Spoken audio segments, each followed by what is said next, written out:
सर्वप्रथम माँ सरस्वती को प्रणाम करता हूँ। गुरुवर दातेर साहब, प्रांगण में विद्यमान Maharaja public school senior secondary Barmer के वरिष्ठ विद्वान साथी, साथ ही साथ विद्यालय प्रांगण में विराजमान अभिभावकगण और बड़े खूबसूरत नजर आ रहे विद्यालय की गणवेश में बैठे नन्हे मुन्ने और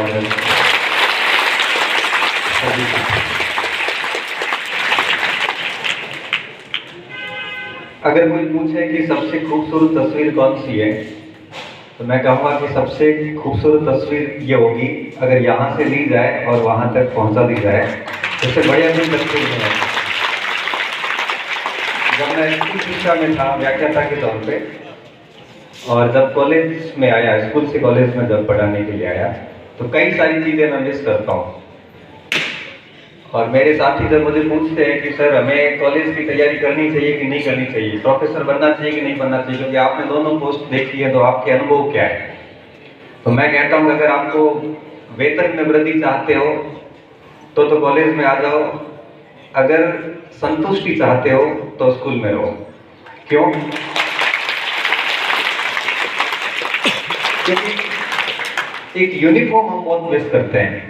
12वीं तक बच्चे यूनिफॉर्म पहन के आते थे, पीछे बैग लटका हुआ, सारी पुस्तकें उसके अंदर, और बच्चों का शिक्षकों के साथ में जो भावनात्मक जुड़ाव है वो हम बहुत मिस करते हैं।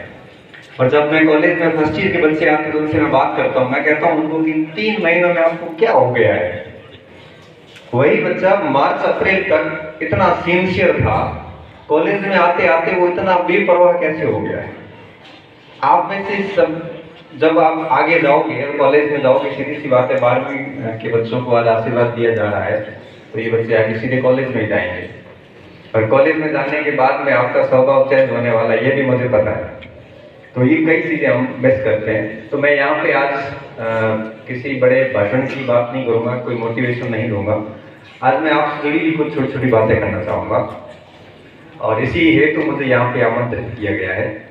देखिए, सबसे पहली बात, आप जितने भी स्टूडेंट हैं और जो आशीर्वाद दे रहे हैं, विदा हो रहे हैं यहाँ से, वैसे विदाई नाम से मुझे थोड़ी सी ठीक नहीं लगा, क्योंकि ये विदाई है ही नहीं, क्योंकि आपकी जड़ें हमेशा से इस विद्यालय से जुड़ी रहेगी।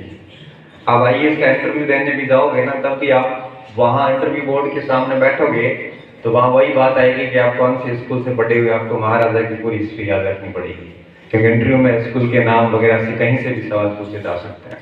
आपके ये सब्जेक्ट हमेशा रहेंगे, जो आपके 12th में विषय रहे हैं, ये आप कितनी भी बड़े मुकाम पे चले जाओगे, हमेशा ये रहेगा कि मेरे बारे में भी ये विषय थे या ये विषय रहे हैं।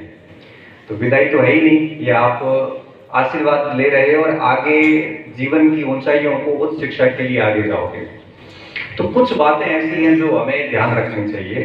और सबसे पहली बात, आप जैसे ही स्कूल से बाहर निकलोगे, 12वीं क्लास आपकी हो जाएगी, जो भी प्रतिशत बनते हैं ठीक है, जैसी परसेंटेज बनते हैं ठीक है। परसेंटेज के लिए हमें वो कभी भी मारामारी नहीं करनी है। 50% भी बने तो भी ठीक है, 85 बने तो भी ठीक है, 95 बनेगा तो भी ठीक है, क्योंकि आपके आगे का करियर जो है वो इस परसेंटेज के बेस पे तय नहीं होगा। आपके आगे का करियर तय होगा कि आप ग्रेजुएशन के दौरान और उसके बाद किस प्रकार से अपने आप को पढ़ाई में झोंकते हो, किस प्रकार से आप अपना जीवन निर्माण करते हो, उस हिसाब से तय होगा। तो जैसे ही आप स्कूल से कॉलेज में जाओगे, तो आप देखिए, सबसे बड़ी बात बता रहा हूँ कि कई सारे बच्चे यहाँ से कॉलेज जाते ही बहुत खराब हो जाते हैं।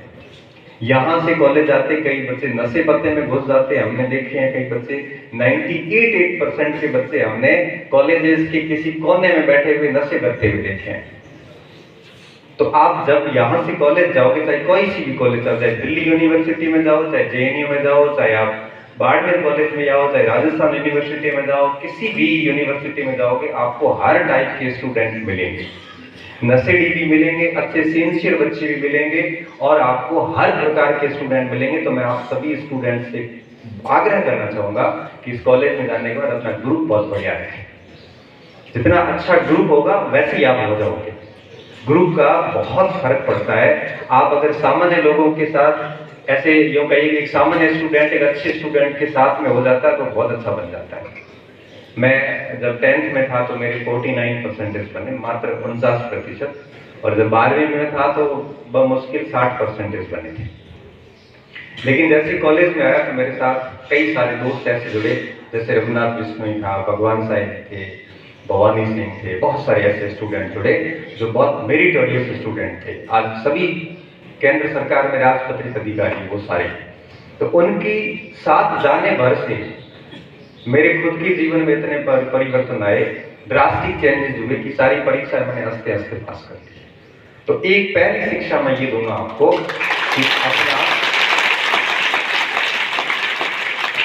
ग्रुप हमेशा बढ़िया रखना, ऐसे लोगों के साथ मत जाना जो सही ट्रैक पे नहीं। दूसरी बात जो आपको ध्यान रखनी है कॉलेज शिक्षा में वो ये कि वहां जाने के बाद में आपको कोई कंट्रोल करने वाला नहीं है, आपकी यूनिफॉर्म उतर जाएगी। देखो यूनिफॉर्म अनुशासन का द्योतक होती है। सेना में यूनिफॉर्म पहनते अलग लेवल फायदा कभी मत उठाना, क्योंकि अगर आप एक गलत हरकत करोगे या एक गलती करोगे या आप बर्बाद हो जाओगे तो आप देखना आने वाले कई बच्चों के लिए आप बाधा खड़ी करोगे। एक बच्चा गांव से निकल के जब यहाँ आता है तो वो नौकरी लेता है तो पीछे 20 बच्चे और पढ़ने के लिए आते हैं। क्यों? क्योंकि कहते हैं कि उसकी नौकरी लगी है तो उसको भी भेजो, ये भी अच्छा इंसान बन जाएगा। और अगर एक गांव से एक बच्चा बाहर आया, स्पेशली लड़कियों के बारे में, गांव से जब एक लड़की को बाहर रेस्ट लेके भेजते हैं, तो आपको पता है कि गांव से जब लड़की को भेजा जाता है तो बड़ी मुश्किल से भेजा जाता है। आसपास के कई लोगों को इन चुनौतियों का सामना करना पड़ता, तब जाके लड़की शहर में पढ़ने के लिए आती। अगर उसने बढ़िया एग्जाम को सेट कर दिया, अच्छी जॉब ले ली, अच्छा नाम कर लिया, तो देखना 50 लड़कियां और आगे आएगी पढ़ने। अगर उसने कोई गलत कार्य कर लिया, आप देखना कि बाकी सारी लड़कियों के लिए पहले ही खराब है। तो आप कॉलेज में आने के बाद में अच्छा उदाहरण बनना, न कि ऐसा कोई गलत कार्य करना कि आने वाली पीढ़ियों के लिए आप बाधा बनो। और तीसरी और सबसे इम्पोर्टेंट बात, जैसे कॉलेज में आओगे तो आपके सामने कई सारे विकल्प होंगे, कॉम्पिटिशन की तैयारी करूँ, ये करूँ, वो करूँ, सारी चीजें होंगी। लेकिन मैं आपको एक बात बताऊँ, आपको एक सरकारी नौकर बनना है, करना है, सारी चीजें वो सब सेकेंडरी है। नौकरी जरूरी जीवन में है, मैं ये भी मानता हूँ, लेकिन सबसे ज्यादा जो जरूरी है वो है आपको एक अच्छा व्यक्ति बनना। अगर एक अच्छे इंसान नहीं बने तो आप एक प्रोफेसर भी बन गए तो भी कोई काम नहीं, आप कलेक्टर भी बन गए तो भी कोई काम नहीं।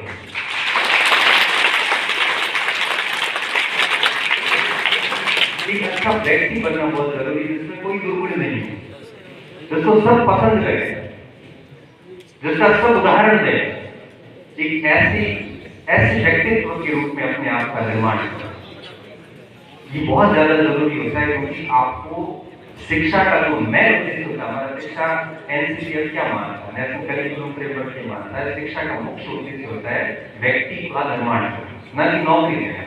नौकरी तो ठीक है, उसकी चाबी पे लग जाती है, और नहीं करती है तो कोई भूख नहीं बनता, क्योंकि 2% लोग नौकरी में, 98% लोग तो अपना काम कर ही लेते। लेकिन शिक्षा का मुख्य उद्देश्य होता है चरित्र निर्माण। इसी शिक्षा से ज्ञान प्राप्त होता है, इसी ज्ञान से आपकी पहचान होती है। डॉक्टर अम्बेडकर को क्यों जानते हैं? वो न बड़े परिवार से थे, न वो करोड़पति थे, न वो कुछ बड़ी जाति के राज परिवार से संबंधित थे। उनके पास सिर्फ और सिर्फ क्या था? ज्ञान। इसके अलावा उनके पास कुछ नहीं था। तत्कालीन विश्व में सबसे बड़ी लाइब्रेरी उनके पास थी। आप सोचिए, जब वो दौर, जब आज भी हम लाइब्रेरी नहीं बनाते, अगर आप किसी को पूछोगे कि आप अपनी महीने की सैलरी में कितने रुपए हर महीने पुस्तकों के लिए देते हैं, तो आपको उत्तर मिलेंगे।